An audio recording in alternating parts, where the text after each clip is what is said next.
Well, this is the boat launch area on the other side of Hathaway Bridge. Right down there is Carl Gray Park.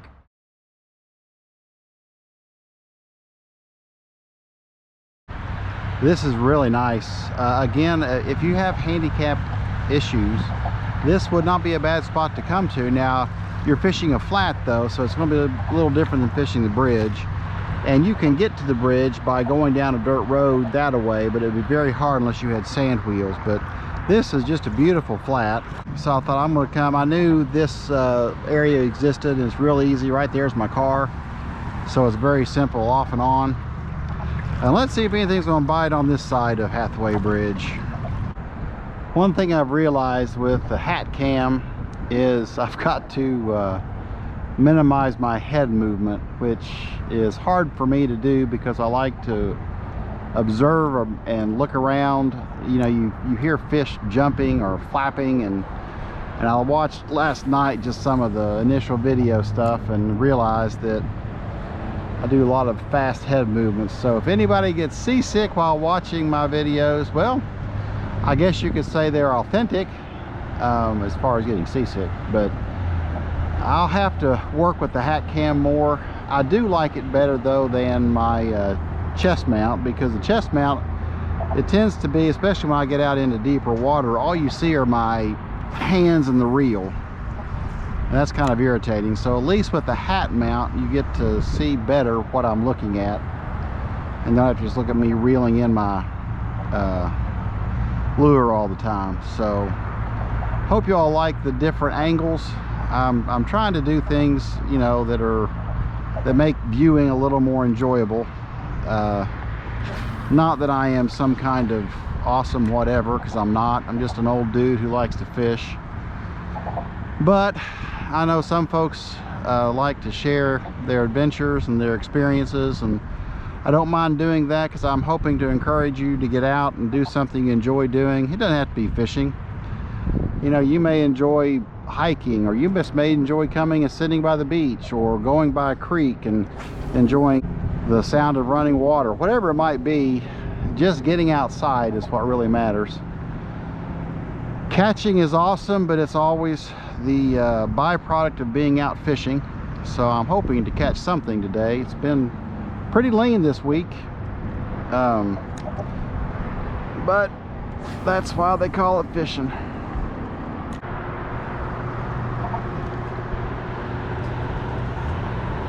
See, a fish just jumped behind me and I jerked my head around. So I've got to learn to be a little less head on a swivel when I'm fishing, I suppose.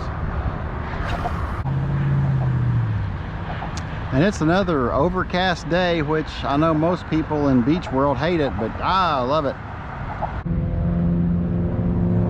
I'm surprised I don't see manatees in these kind of areas. I mean, this would, I would think, be prime manatee feeding area. It's a lot of seagrass, which I know they like to graze on. And there are some massive areas of seagrass here. Oh, there was a thump, but I'm gonna bet you I lost my tail. We'll see.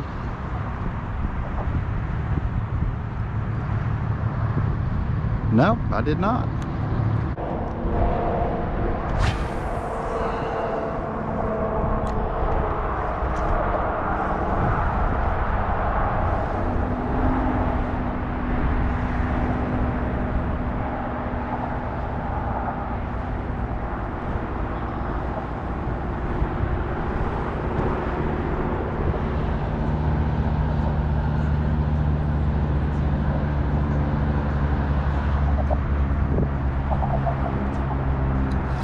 Well,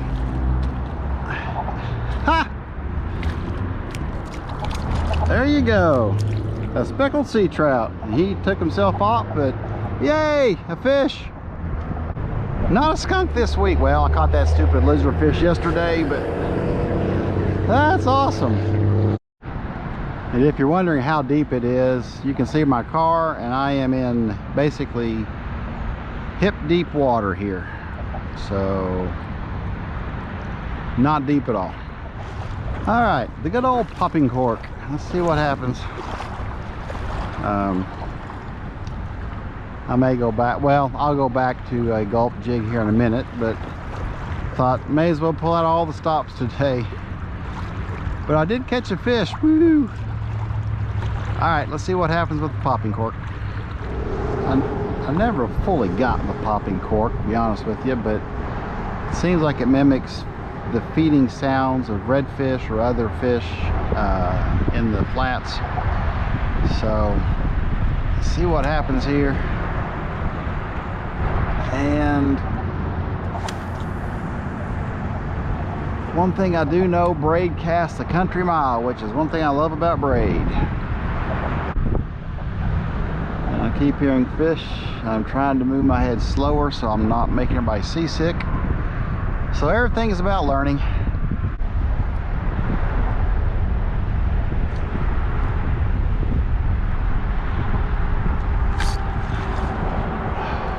Well, I don't know if that's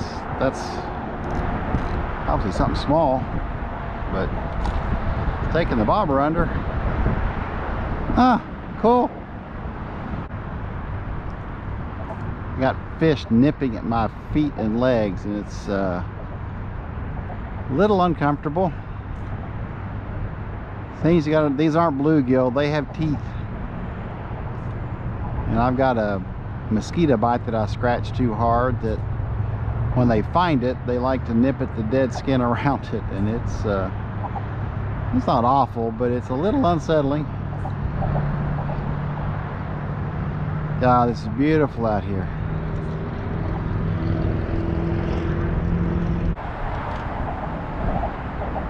All right, little turds. Oh, they're getting feisty down there. All right, I went back to the gulp, but I went to the 3-inch gulp size. Let's just see what happens with the smaller down size. Yesterday, that one's, well, what that big fish hit, but so we'll see if a smaller bait helps.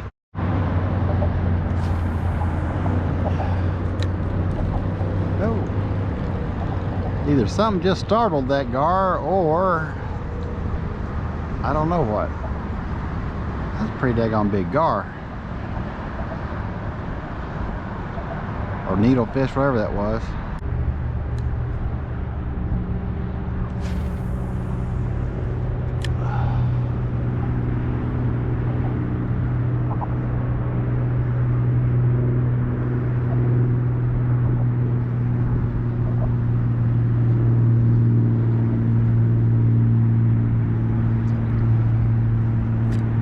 Oh, all right.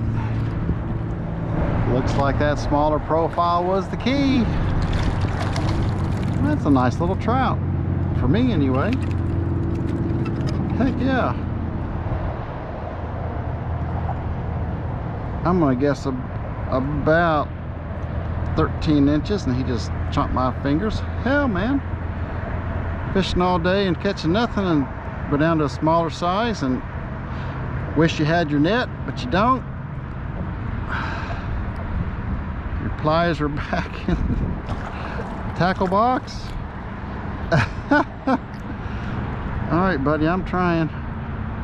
All right, thank you.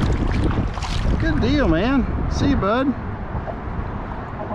Well, let's keep casting.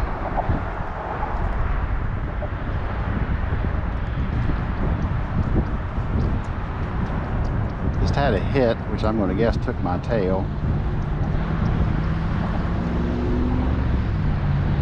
And it did. All right, let me rebait here. And what I've done since I forgot my net, I got a rebait, so I just put everything in a Ziploc baggie and take this and I just squeeze the air out and then stick it down in my waistband of my swim trunks, which I can't show you that. And I've got baits out here, so I'll just keep walking back and forth. So not as good as the fishing net hack from last year, but it's working.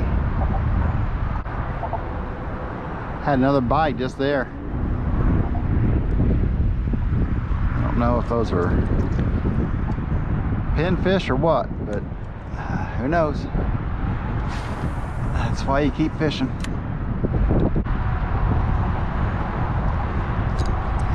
Another bite, or a hit, I guess. Be a better way to say it.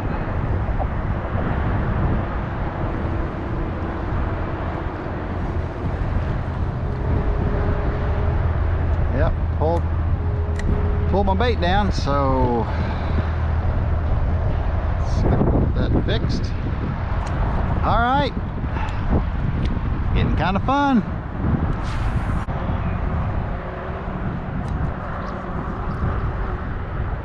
Well, I think my tail is gone.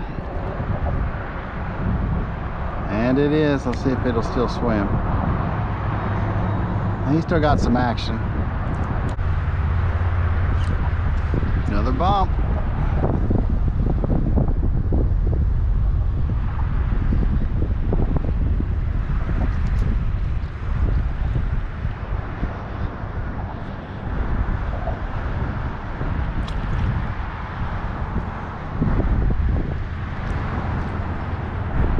Yeah, it's still swimming.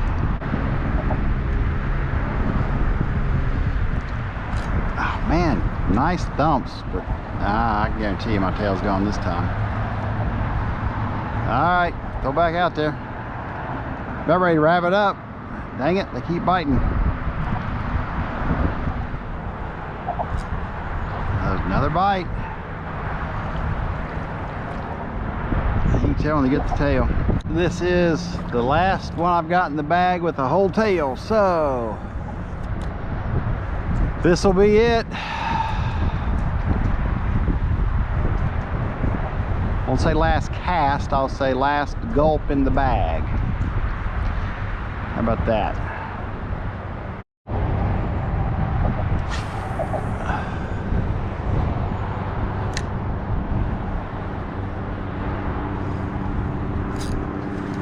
Well, oh, that's awesome. It says my last gulp, and I'm gonna get a fish on the last gulp. That's so cool. Oh, we got another little trout. Yeah, about the same as the other one. But I tell you what, I'll take it on a overcast day in Panama City. Pretty little fish. I think 15 inches keeper size, and he's maybe 12. Not that I keep him anyway.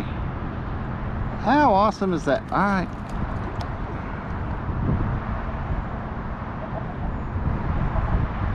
How awesome is that? Nothing huge, but he's fish, and I'm waiting in Panama City. And there he is. There he is. Thank you, buddy. Well, I've still got a whole bait. Let's keep casting. Well, I'm going to wrap this up. Today, by far, the winner was this little chartreuse and pearl 3-inch gulp. Yeah, granted, nothing huge that was caught today. I'm trying to see how I said, but it's a chartreuse and white gulp, twisty tail gulp. It's on a white jig head, and that's what I caught all those trout on. Had a couple hits on the popping cork, but probably something small. I'm guessing pinfish or something just pulled it down. But overall, great day. This again, there's Hathaway Bridge. Way over there is where you walk to fish Hathaway.